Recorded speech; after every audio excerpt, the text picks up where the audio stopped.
Today, what I want to talk about is literature and research tools, things that you can use to help you move forward. And this is going to, again, come from a series of questions, observations we've made and had from clients over the years. Some people talk about, I'm spending way too much time and too long collecting sources.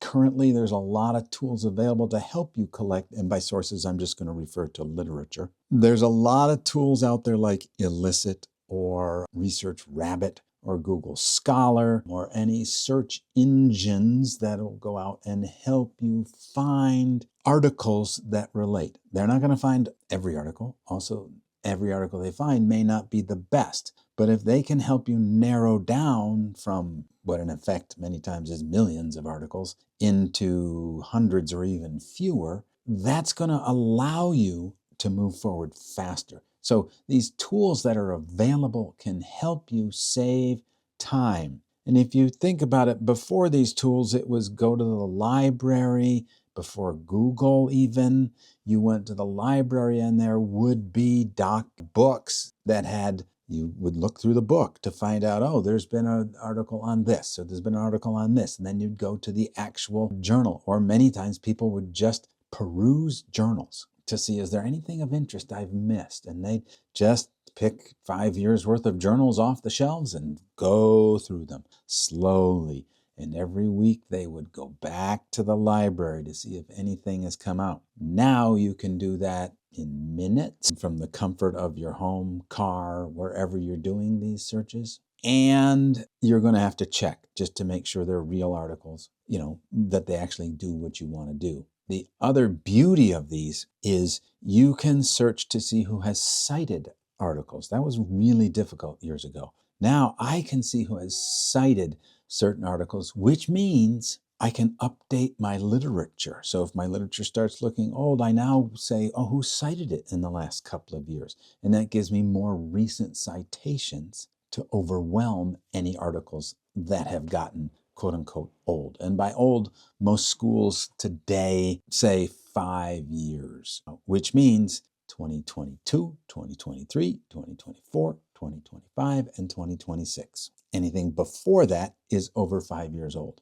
And if your dissertation pushes you into a new year, you may need to be updating literature. So think about that as you're moving forward. Some people take lots of notes, lots of resources, but have difficulties compiling them, keeping them in order. And there's lots of software, EndNote, Mendeley, etc. I'm just taking two to start with, that can help you keep things controlled, or even Excel spreadsheet where you create it by columns and you have certain columns that are of interest to you, the authors and the article title and the methodology and, all the information that you might need to move forward. Putting it in that format in Excel or using some of the prepackaged programs that do this for you can save lots and lots and lots of time. There can be programs that might be a little better than others in certain areas, but I like to say, does your school support one?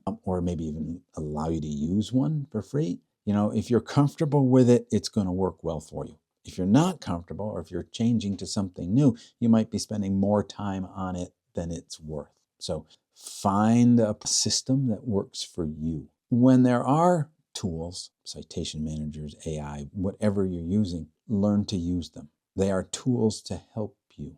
So if you know how to use them, you can get help from them. If you don't know how to use them, well, then it can actually be more work figuring out what they do, more work covering for what they've done for you. There's a lot of debate about AI. I'm certainly not going to say use AI to write your paper. I have said use AI to help you when you have writer's block and give you something to react to, okay? But even if you're reacting to something, you want to make sure what AI has given you is actually real. Because when you get into a defense and they say, well, where's this article come from? Because I can't find it. You can't say, well, you could say it. You could say, well, AI gave it to me. And that's not a good answer.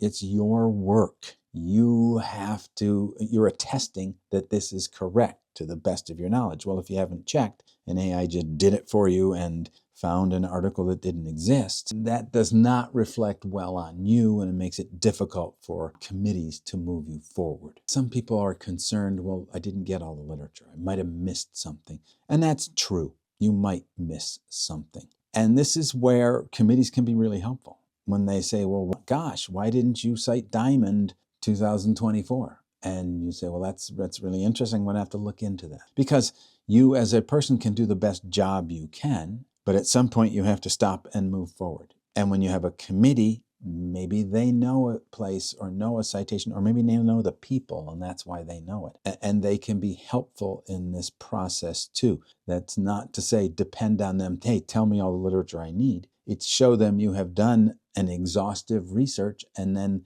if they know of something else, they can help you move forward. Ultimately, what I want to say is you write your dissertation, you write your thesis, depending on what we call it. It's your name on it. You can get help finding literature, doing statistical analysis, help coding things, and gathering material in a certain way. But it's just help. You have to be able to answer questions when they say, well, why did you code in this manner? You have to explain why the coding was done this way. You have to explain why statistical tests were used. So you've used SPSS or something like that to do the calculation. Well, why did you pick the test? You have to have justification for the statistical test you've used. So tools are great. Tools can be incredibly helpful, but it's you doing the work and your name on the document. So you have to be familiar with what the tools have done and be able to answer questions from your committee. Anybody here today have any questions? A lot of schools have, I'll call them rules, but saying a percentage of the literature must come from the last 5 years. There's an acknowledgement of the fact that there's literature out there that's been around a while that's really important, seminal type work. And they're saying, in some cases, 20% for articles that are over 5 years old. But most of the literature needs to be within the last 5 years. And the purpose is to show that you're doing research that is pertinent today. Okay? Is that helpful? Yeah. Okay. So which of the sections do they normally emphasize this like so much in terms of the chapters? Well, most of the new research you're going to present is typically found in chapters 1 and 2. 3 will have a little bit. 4 is, your results in a typical dissertation, and 5 is tying it back to previous literature as well as conclusions and things like that. But so the early chapters is where most of the emphasis seems to be on making sure that your literature, you cover, groundbreaking, seminal work, but also weave it into, synthesize it into the current work that's being done. Okay, thank you. You're welcome. Any other thoughts or questions? Okay, so where do I put the emphasis of my literature support for what I want to do? I like to think of your literature as the story that you tell to support the research you want to do. So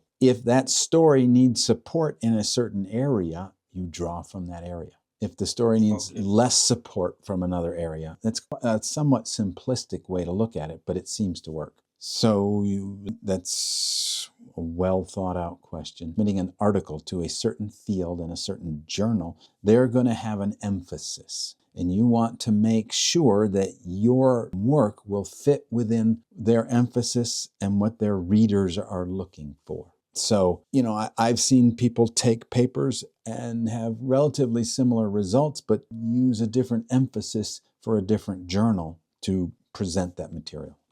Okay. Are there any other questions today? That's a lot of questions. Start with what's known, what's available to you through your institution, or what they support. Because if you can have something that's supported, that's really good. Next, I would ask people within your field what they're using, because there's certain software that seems to work better in certain fields than others.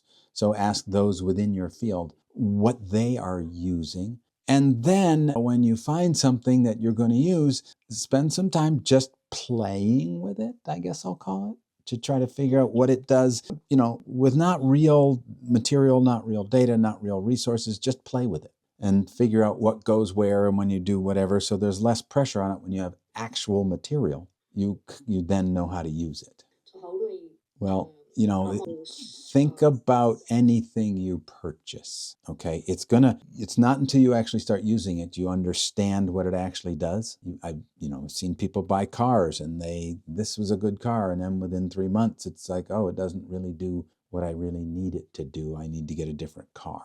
Okay, if the software will support what you need to do, you can learn it and adjust to it. If it won't, there's a strong argument for saying stop and find something else now instead of not being supported and wasting a lot of time moving forward. But it's also a matter of investigating and finding out what works in your field.